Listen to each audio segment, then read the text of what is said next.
Warning, the following video contains a spoiler. That means your motherfucking ass ain't supposed to be watching this video if you haven't seen the goddamn movie yet.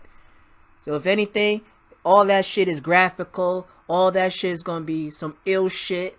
So if you can't take the heat, take your ass out of the fucking kitchen. And also for children, if they're not mature enough, of course y'all gonna watch that shit anyway. So it doesn't really fucking matter. It's not watching porn or anything like that. So anyways, if you haven't seen a goddamn movie, don't watch this fucking video. Pretty much I warned your ass since the beginning. So viewers' discretion is motherfucking advised. Biatch.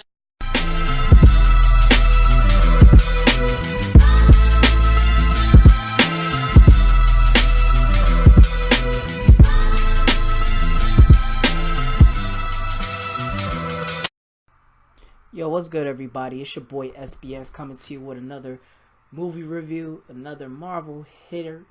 You know what I'm saying? And this time I had to really talk about the endgame.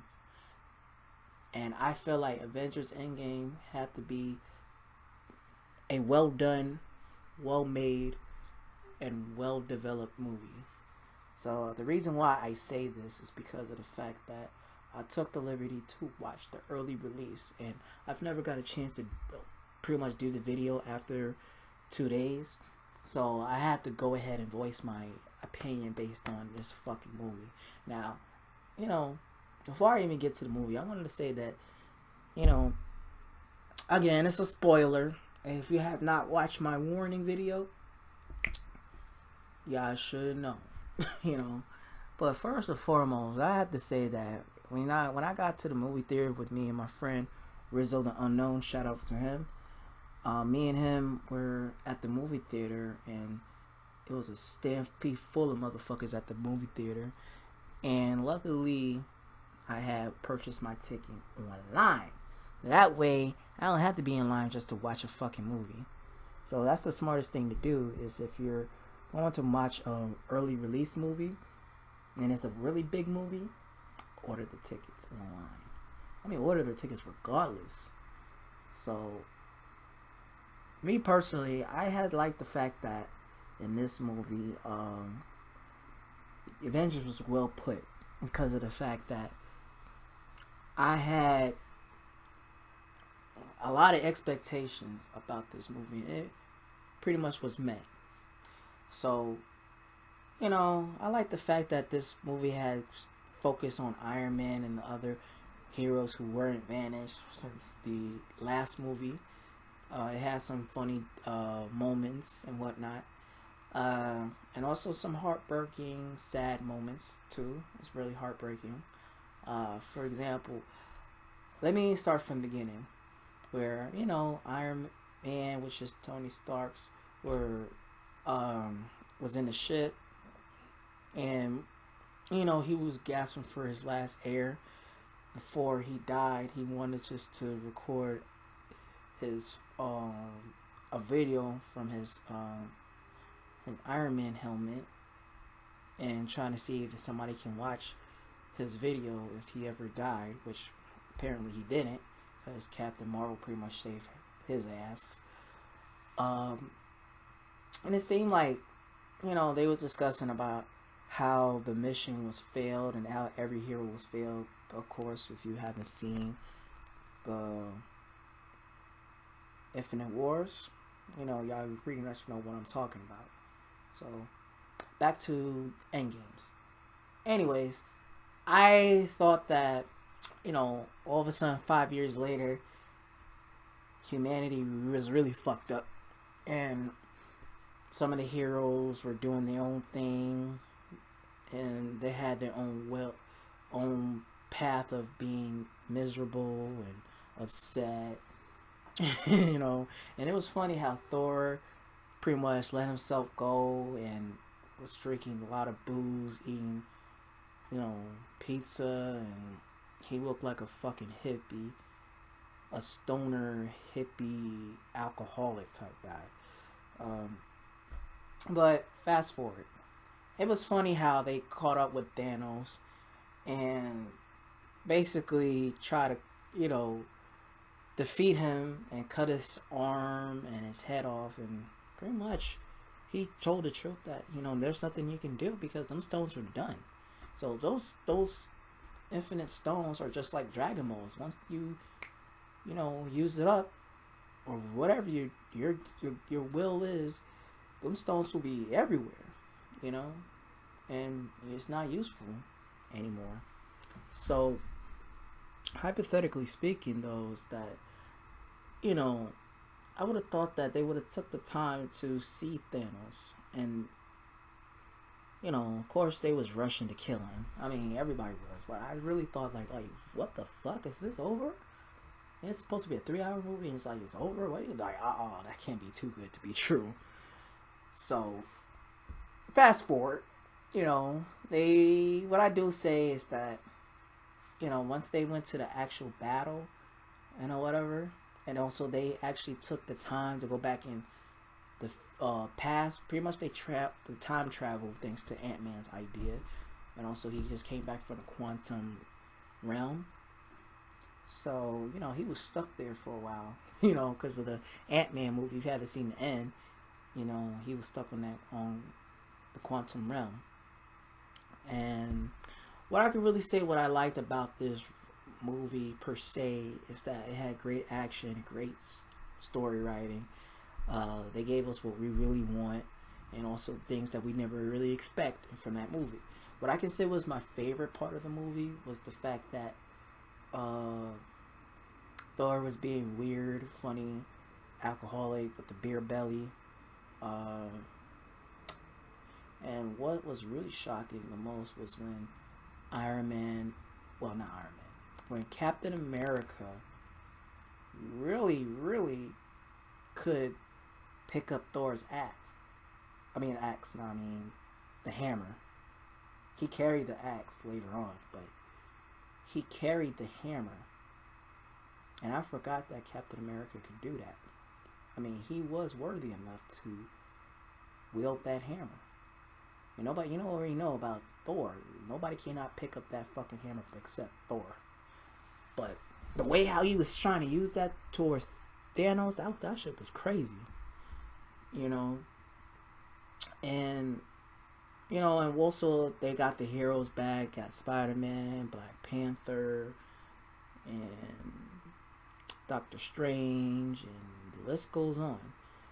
And you know, Thanos was being an asshole as usual, and I'm surprised that he actually caught up on time, where he can actually see what's going on in the future and also what's going on in the past. So he actually took the time to track down the Avengers from the future to stop them. Well, try to stop them. What I can really say is the fact that the matter is that, you know, the battle was really intense, and I liked it. And also, you know, Iron Man did plan some things out pretty well, where, you know, they time travel, got all the stones, and also the truth is, you know, he actually made his own version of the gauntlet, which was his own glove from the Iron Man suit, and put stones on it. You know, and I thought that was really cool, and he used that to his advantage. So, in the end of the movie, of course, I thought that Thanos was gonna fuck it up again, but since he didn't even have the stones in his gauntlet, it was like, oh yes, yes. And then when I saw that was Iron Man who got the glove, the stones into his glove, that was a wrap. He was like, I am Iron Man. Snapped his fingers. All the evil villains were dead. Thanos, I mean, not dead, but vanished. But everybody was vanished from the bad side. And Thanos was like, oh, fuck. Now I failed. So, you know, what was sad that was Iron Man pretty much died in the movie, which just sucked. And also, too, what was really unexpected was the fact that also, too, Black Widow died. She was being very suicidal for no fucking reason. What else? And what was really crazy was that when Captain America wanted to go back in time to make sure he put all the stones back in the right place. And then once he came back, he returned as an old man. So he gave Falcon, I think it was Falcon, or yeah, it was Falcon. He gave Falcon his shield because he wanted to live an old man, which was cool. You know, I guess it's saying that Falcon is going to be the new Captain America, but the black version. So, if anything, what I can learn from this movie was, you know, even though you're a superhero, some superheroes do fail. They cannot always win all the time. But once you're a loser, you can go back to being a winner again. You know, sometimes you got to lose to win. And sometimes also too is, you know, when I watched the Infinite War, I had feel some type of way about it because I want to cry inside that all the superheroes were vanished and things like that. But later on in life, they came back to life and everything's all back to normal again, where Spider-Man's back to being Spider-Man, Black Panther's back to Wakanda being the king, and you know, what else? The Guardians of the Galaxy's back doing God knows what without Gamora, which that was sad. But anything else I would say was, it was a good movie. It gave everybody what they want in the movie. You know, all the superheroes back together. I really didn't expect that Iron Man had to go, but I mean, it's in the comics, I believe. I haven't read the Gauntlet, but I would like to read it. But I'm sure that it could be a different concept, a different perspective. But we already know. But this movie was well written and well made, you know. And I'm glad that Marvel didn't fuck it up. Even though we lost Stan Lee, you know, rest in peace to Stan Lee. You know, we losing a lot of people this year and the year before that. But I think, you know, showing a little video kind of scene of him looking like him in the 70s, you know, it kind of makes you feel like, you know, some part of him still is within us, you know. And as a Marvel fan, as a comic book fan, again, I'm going to say rest in peace to Stan Lee. He was our grandfather of comic books.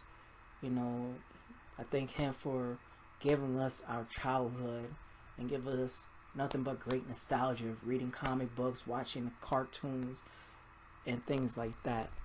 You know, and this is something that it can be his greatest work of all time to be shown on in the theaters. You know, all of his work was, but me personally, this one is a masterpiece. But I wish he was still alive to really be co-signing to this video. I mean, a movie. But if anything, folks, I have to say that if you thinking about watching that movie, well, for the people who want to be spoiled, I warned y'all. If y'all want to still watch the movie, go ahead. And for the people who already watched the movie, y'all have to agree that it was worth the time and it was a penny well spent. So anyways, folks, I'm going to have to wrap this up. Please leave your comments on the comment sections below how you feel about this movie, how you feel about this topic. And make sure you hit that bell icon and subscribe to my channel. Until then, folks, SBX wrapping this up. Thanks for watching. Peace.